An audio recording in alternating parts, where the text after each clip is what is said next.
Hey guys, today we're going to be comparing Phtyotech Agar and PCT Agar. Let's begin. For this comparison, we're going to make sure everything's exactly the same. So we're going to mix the media into our water as a whole and then separate it later. For 2 liters of water, we will be adding 68.9 grams of MS media.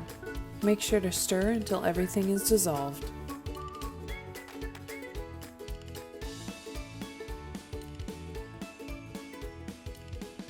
When creating media, you always want to make sure the pH is usually somewhere around 5.6. Currently my pH is about 4.2, 4.5. In order to bring that up just a hair, I put in a little baking soda. If you put it up a little too much, it's very forgiving. You just add in a little vinegar. After making sure everything is dissolved, I'm going to split the liquid into 2 liters. First up, we have PCT's Supreme Agar. We're going to pour 6 grams into the 1 liter liquid.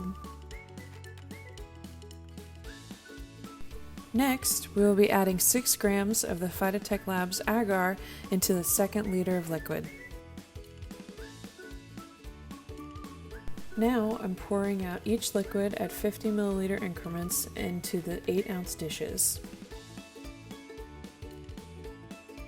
After placing the lids loosely on the containers, they're ready for the pressure cooker. I place the Phytotech Lab containers on top and the Plant Cell ones on the bottom, and 2 of each in the middle. At 2 very different price points, both companies come up with the exact same end product, both clear and both very solid.